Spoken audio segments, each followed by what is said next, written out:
Penimbang Al-Mizan ini dipasang di atas beberapa tiang-tiang panjang. Tiap-tiap tiang panjangnya antara barat dengan timur. Panjang banget. Piring mangkuknya begitu luas, seluas bumi. Ya Allah. Begitu juga panjang dan lebarnya juga sebesar bumi. Sebesar bumi. Sebelumnya terima kasih untuk para dermawan di bulan ini. Terima kasih telah berdonasi dan menjadi member di channel ini. Semoga selalu diberikan rezeki yang berlimpah dan kesehatan. Amin ya robbal alamin. Assalamualaikum warahmatullahi wabarakatuh. Kembali lagi di Indo React TV. Oke guys, masih kita lanjutkan hari ini melihat ceramah Ustadz Datuk Badrully Salahuddin. Dan ini ceramahnya tentang hari kiamat lagi ini ya, tentang hari kiamat dan hari akhir di padang mahsyar. Ini jarang-jarang ini kalau tentang padang mahsyar gitu ya, jarang-jarang kita dengar di Indo React TV nih ya, ceramah-ceramah yang seperti itu.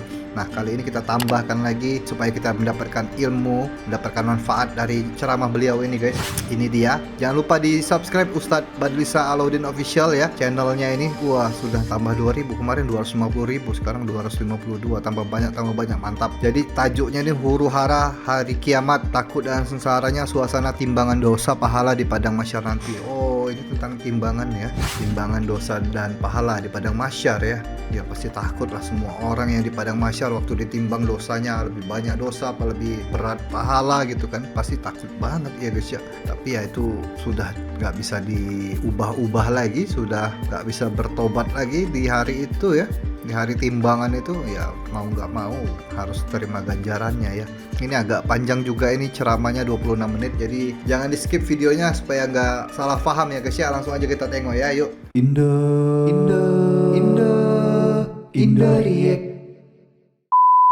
Baik, tuan kita membahaskan apakah bentuk neraca ataupun Al-Mizan itu. Bentuknya ini guys. Mizan secara hakiki Al-Mizan dia memiliki dua daun penimbang. Macam kita menengok alat penimbang jugalah, cuma alat penimbang di pasar sekarang ada satu di tempat letak, ada meter dia tu. Yang ni dua setel orang dulu. Dacing, orang panggil dacing. Jadi mizan ini secara hakiki dia ada dua daun timbangan. Sebagaimana hadis daripada Abdullah bin Amr al-As tentang hadis pemilik bitaqah, pemilik kad. Yang ini kita akan bahaskan kalau ada masa pada hari ini, hadis tentang hadis bitaqah. Fatuda'u sajallatu fi kiffati wal bataqah fi kiffatin fatashatis sajallatu wa saqulatil bataqah fala yathqalu ma'asmillahi syai'un. Jadi nama timbangan itu mizan, nama Al-Mizan ya. Aku baru tahu juga, baru paham guys, baru dengar kalau nama timbangan di padang mahsyar itu nanti Al-Mizan. Lalu catatan amal itu diletakkan di salah satu sisi daun neraca atau timbangan, dan bitaqah ni macam kad. Macam kita kalau belajar di universiti ada kad matrix, hawiyah, itu bitaqah, kad, ID kad. Satu daun penimbang diletakkan kita punya amalan-amalan kita. Satu penimbang lagi diletakkan bitaqah pada satu penimbang lagi. Maka catatan-catatan itu melayang dan bitaqah lebih berat lagi. Maka tidak ada sesuatu yang lebih berat dibandingkan dengan nama Allah. Nanti kita akan terangkanlah hadis ini agak panjang. Dua penimbang, letak amalan banyak jatuh ke bawah. Amalan-amalan kita ini patut jatuh ke bawah. Tapi satu kad ni saja dia boleh lebih berat daripada amalan kita. Apakah rupa Al-Mizan? Baik, diterangkan begini bentuknya. Penimbang Al-Mizan ini dipasang di atas beberapa tiang-tiang panjang. Tiap-tiap tiang panjangnya antara barat dengan timur. Panjang banget. Piring mangkuknya begitu luas, seluas bumi. Begitu juga panjang dan lebarnya juga sebesar bumi. Piring mangkuk yang untuk menimbang kebaikan itu berada di sebelah kanan arash. Piring mangkuk untuk mengukur keburukan berada di sebelah kiri arash. Di antara neraca itu bagaikan gunung yang dipenuhi dengan kebaikan dan keburukan. Dan pada hari itu, satu hari manusia bersamaan 50,000 tahun perhitungan di dunia. Baik, timbul satu persoalan, penimbang ni nanti apa yang nak ditimbangkan? Baik, ada beberapa pandangan ulama. Ini kita boleh kongsilah. Pertama yang akan ditimbang adalah amalan kita. Amalan kita. Amal baik, amal buruk semua ditimbang. Faman ya'mal mithqala dzarratin khairan yarah. Siapa yang buat kebaikan akan dia melihatlah pada hari itu segala kebaikannya. Siapa yang buat kejahatan juga akan ditengokkan kejahatan dia. Sebab itu Allah Ta'ala menyebut dalam surah, misalnya dalam banyak ayat Al-Quran, siapa buat kebaikan dia akan tengok, siapa yang buat kejahatan dia akan tengok. Surah Az-Zalzalah misalnya disebutkan. Betul je dalam hadis disebutkan yang kita bacakan tadi, kalimatani habibatani ilar rahman khafifatani ala lisan. Dua perkataan begitu ringan sekali di lidah tapi berat di timbangan. Subhanallah bihamdi, subhanallahil azim. Artinya yang pertama akan ditimbang adalah amalan-amalan kita. Amalan-amalan ya. Selesai. Yang kedua kata ulama yang akan ditimbang adalah catatan kita, lain rekod. Kita punya dokumentasi yang akan ditimbang. Amalan lain, dokumentasi lain. Perkara ini kata ulama adalah berdasarkan hadis bitaqah yang sangat masyhur yang akan kita bahaskan kalau ada masa hari ini. Itu yang kedua. Yang ketiga kata ulama yang akan ditimbang adalah orangnya. Mana orangnya? Kita ni yang akan ditimbang oleh Allah Subhanahu wa taala. Imam Al-Bukhari meriwayatkan dalam sahihnya daripada Abu Khairarah, innahu la ya'ti ar-rajulul 'azim as-saminu yaumal qiyamah la yazinu 'indallahi janaha bi'udatin. Sesungguhnya pada hari kiamat akan datang seorang yang gemuk dan besar. Kemudian dia ditimbang. Ternyata beratnya di sisi Allah tidak lebih daripada berat sehelai sayap nyamuk. Lantas Nabi SAW membaca petikan surah Al-Kahfi ayat 105, afala nuqimu lahum yaumal qiyamati wazna, maka kami tidak akan menegakkan bagi mereka timbangan pada hari kiamat. Ini hadis riwayat Imam Bukhari. Ada dalil yang lain kata ulama. Pernah sekali diceritakan Abdullah ibn Mas'ud radhiyallahu anhu. Ini adalah seorang sahabat yang betih dia kecil saja. Kaki betih dia kecil. Jadi satu hari dia nak ambil ranting kayu pokok untuk nak bersiwak.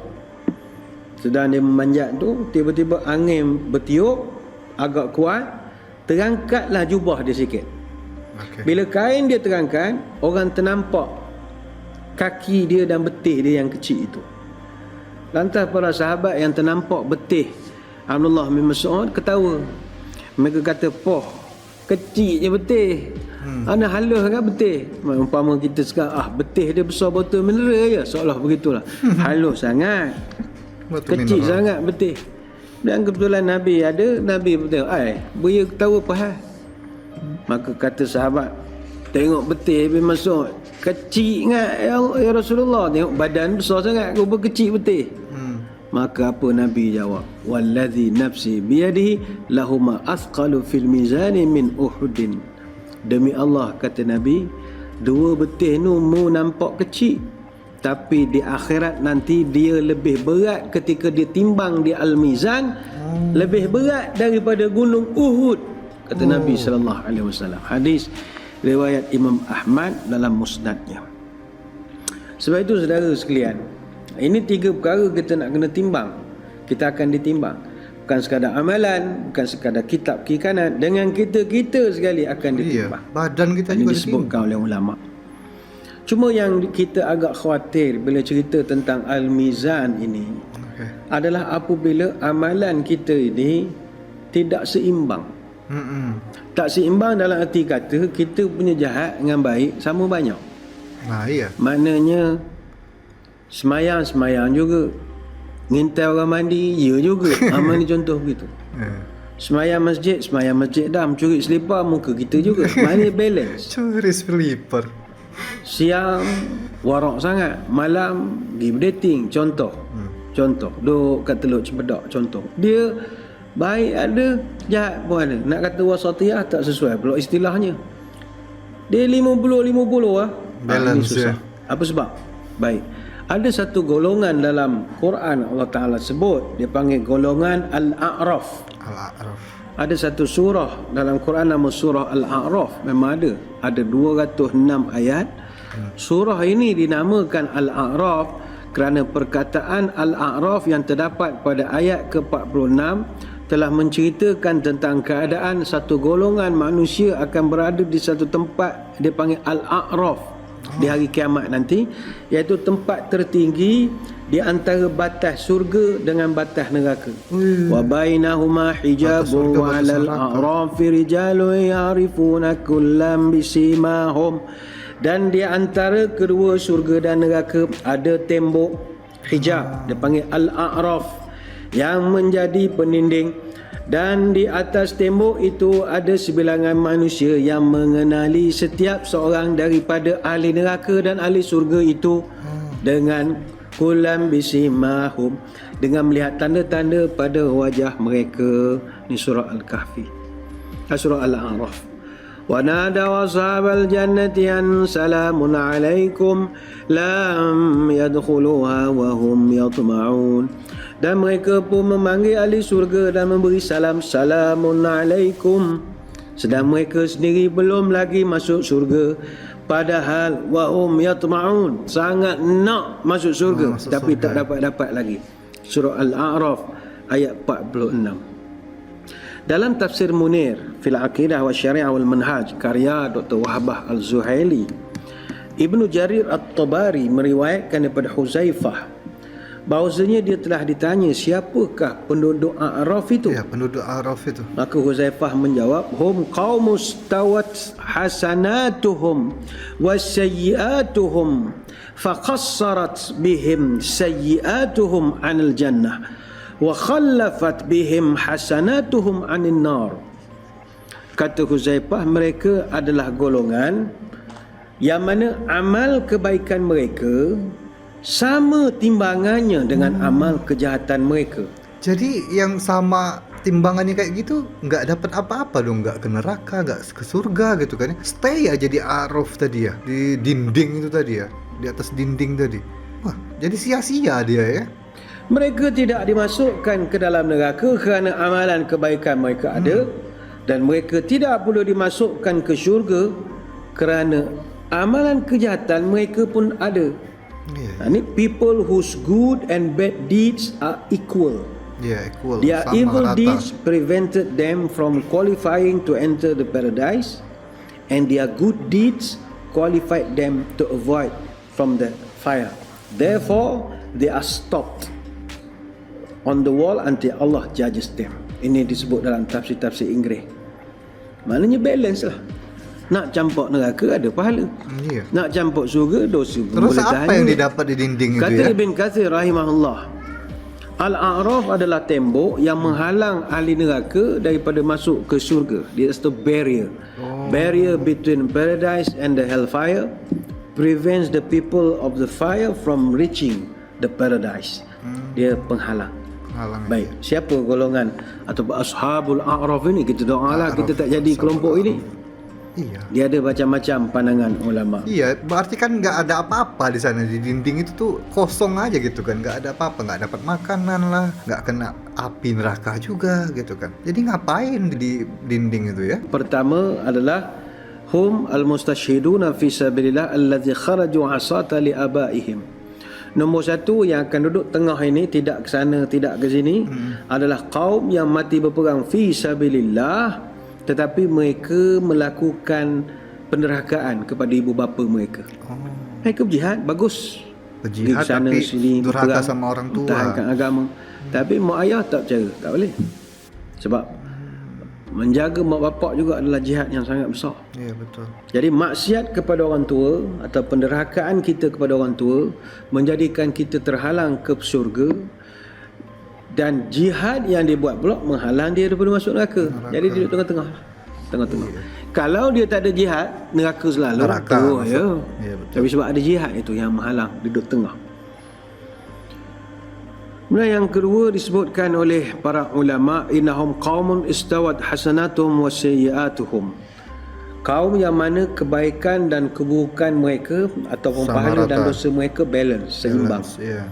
Kebaikan mereka tak melayakkan mereka masuk surga, keburukan mereka juga tidak menyebabkan mereka masuk neraka. The evil deeds prevented them from qualifying to enter the paradise, and their good deeds qualified them to avoid the hellfire.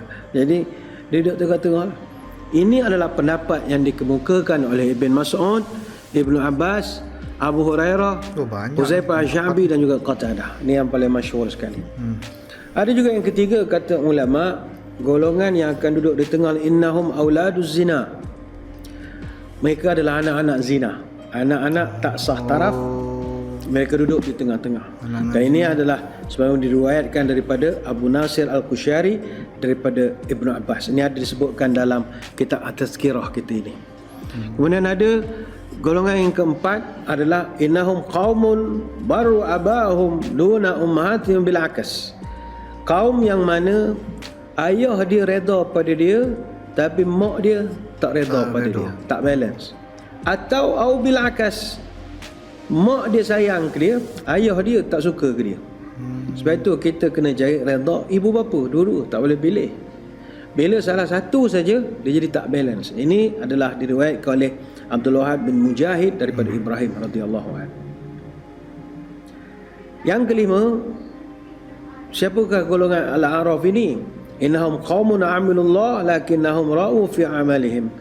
Orang yang beramal kerana Allah tetapi mereka beramal itu hanya untuk nak show off saja atau nak riak saja kepada manusia. Yang sering riak-riak ya. Jadi golongan-golongan Al-A'raf ni kata ulama, dia ditimbang, didapati mereka ni balance, jadi mereka tak boleh ke mana-mana, lantas mereka akan naik masuk mahkamah untuk masuk prosiding mahkamah. Okey. Dan ketika itulah Allah Ta'ala, para malaikat akan bertanya, kita macam buat temuduga lah. Ente ni amalan balance, siang disidang lagi jahat, ya. malam baik. Ente lain pula, siang baik, malam jahat. Jadi macam mana nak buat sekarang? Apa yang mereka akan lakukan adalah setiap orang-orang ini, Ashabul A'raf, akan diminta menampilkan apakah amalan mereka terbaik di dunia untuk dijadikan sebagai pertimbangan. Itu yang akan berlaku prosesnya. Dia ada naik mahkamah. Ternyata naik mahkamah dulu, disidang lagi ya, ditanya-tanya lagi ya, dipertimbangkan lagi apakah layak masuk surga atau harus masuk neraka gitu kan ya.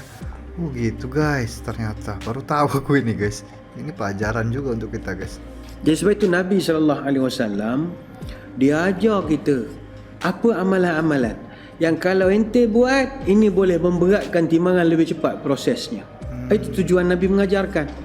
Walaupun kata ulama secara umum, semua amalan yang baik, apa juga jenisnya, sama ada amalan hati, amalan anggota badan, baik ucapan hati atau ucapan lidah, semuanya akan memenuhi dan mengisi timbangan neraca nanti.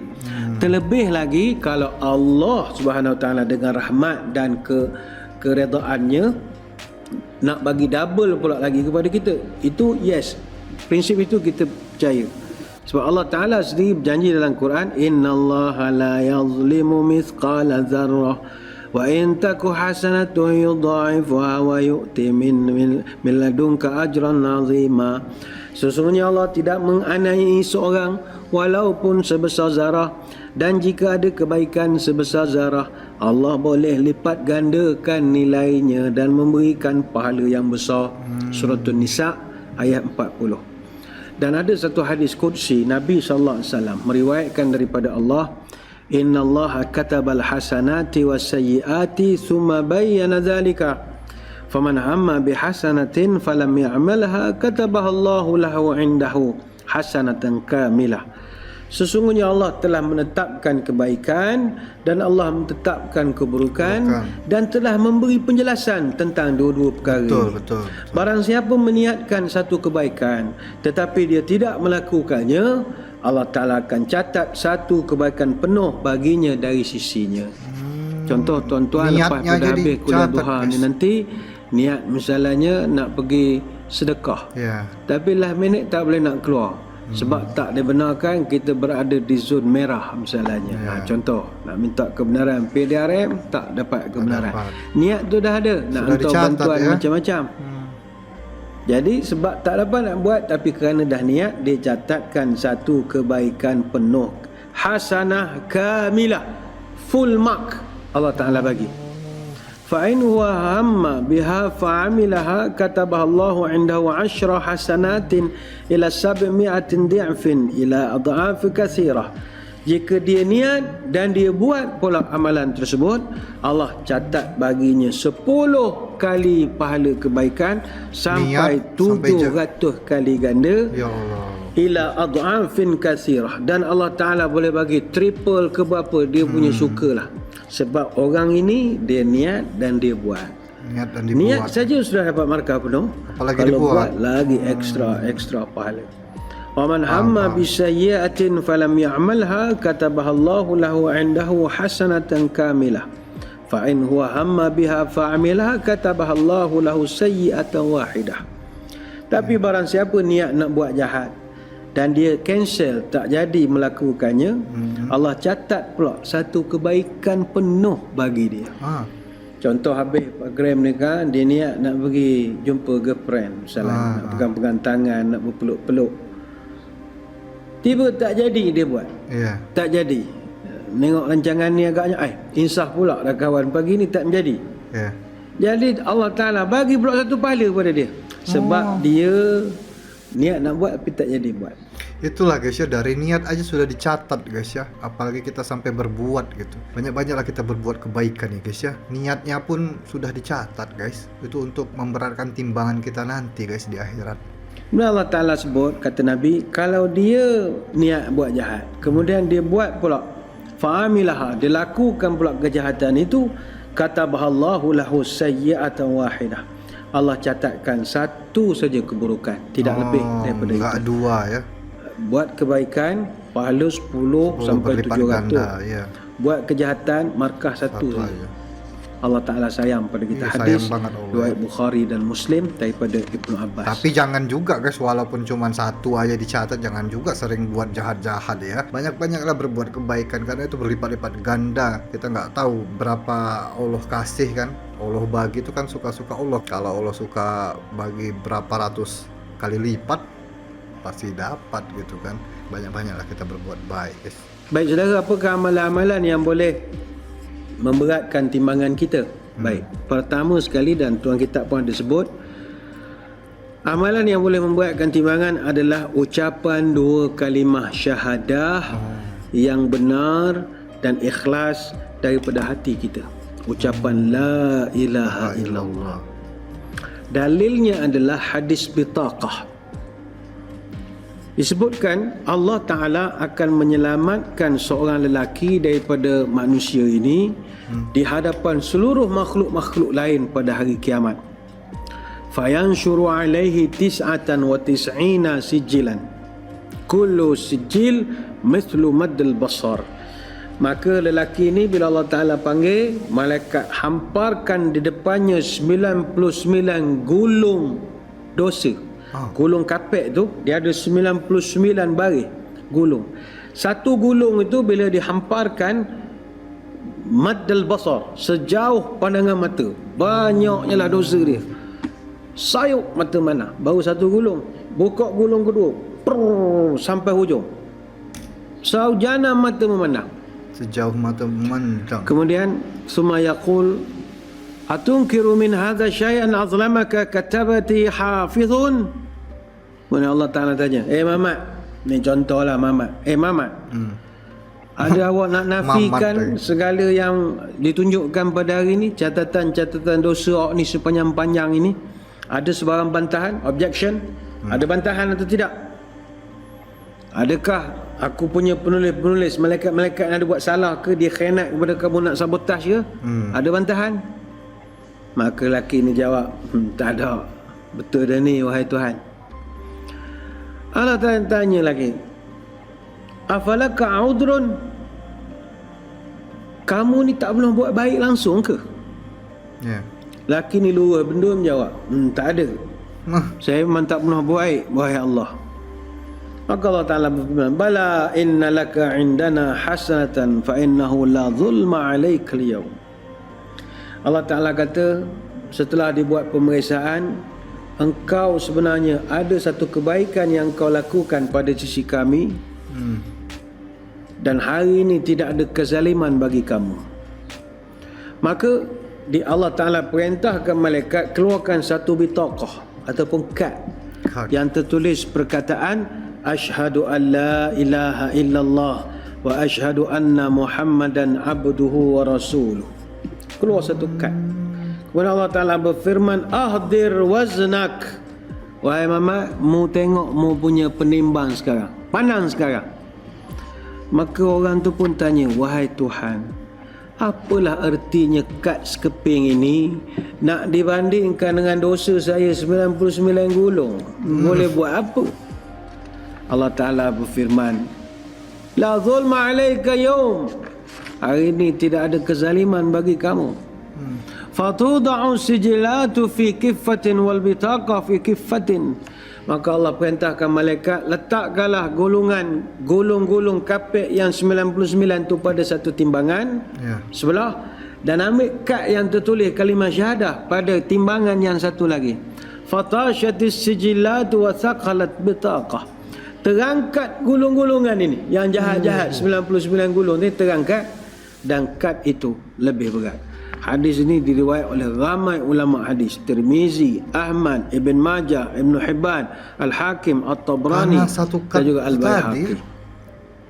Tetapi ucapan ini bukanlah sekadar ucapan saja, tapi ucapan yang mesti ada dua perkara. Kata ulama, nafyul uluhiyah, yang kedua isbatul uluhiyah.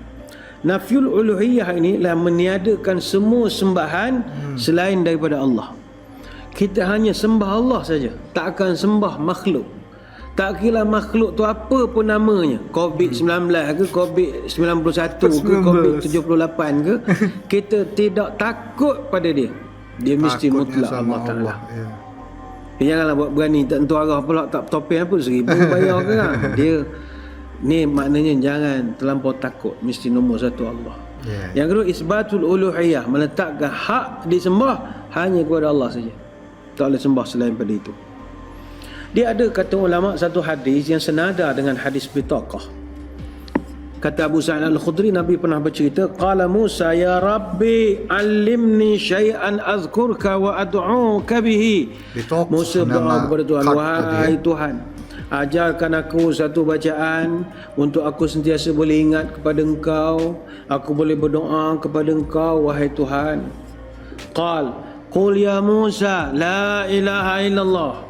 Maka Allah Ta'ala berfirman, wahai Musa, ucapkanlah la ilaha illallah. Maka kata Nabi Musa, ya Rabbi kullu ibadika yaquluna hadha. Wahai Allah, itu la ilaha illallah itu semua orang ucap benda yang sama ya Allah. Tak ada beza pun. Macam mana ya Allah? Tak ada beza pun. Bagilah saya yang special sikit ya Allah. Itu la ilaha illallah itu Allah. Orang biasa pun amal. Boleh ayat yang canggih sikit. Seolah-olah begitulah.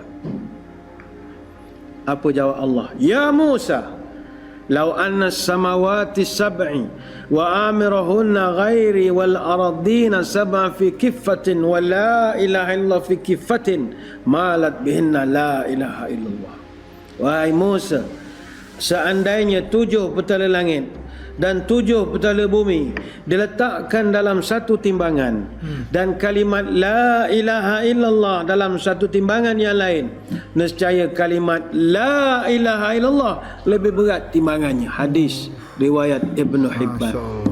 Sebab itu hadirin hadirat sekalian, nombor satu amalan yang boleh memberatkan neraca timbangan kita adalah kalimat la ilaha illallah. Jagalah kalimat la ilaha illallah ni sebaik mungkin, kerana ianya boleh jadi pertaruhan kepada kita. Andai kata kita nanti diletakkan dalam golongan Al-A'raf. Al-A'raf ya. Okey, habis guys. Indah React. Nah, banyak banget pelajaran yang bisa kita ambil guys ya. Kalimah la ilaha illallah itu memang harus benar-benar kita ucapkan sepenuh hati gitu ya. Dan itu juga, kalimah itu juga yang akan memberatkan timbangan kita nanti guys. Wah, ini ilmu guys, ini guys, ilmu yang perlu kita terapkan di kehidupan sehari-hari kita guys. Bagus banget ceramah yang satu ini, kita sudah tahu bagaimana bentuk neraca tadi, timbangan di akhirat nanti ya, bentuknya, terus apa yang ditimbang, sampai badan-badan kita juga ada timbang ternyata guys. Aku juga baru tahu ada tadi card itu tadi ya. Banyak yang baru aku tahu, ilmu-ilmu yang baru aku dapat di hari ini dengar ceramah Ustadz Datuk Badrul Salahuddin satu ini. Semoga video ini juga bermanfaat untuk kalian ya guys ya. Dan nanti kita tengok lagi ceramah-ceramah Ustadz yang bagus-bagus, yang best-best dari Malaysia. Jadi stay tune terus di Indorek TV, dan terima kasih juga untuk teman-teman yang sudah menjadi member VIP channel ini. Akhir kata, assalamualaikum warahmatullahi wabarakatuh. Bye-bye. Sayonara, sayonara, sampai berjumpa lagi.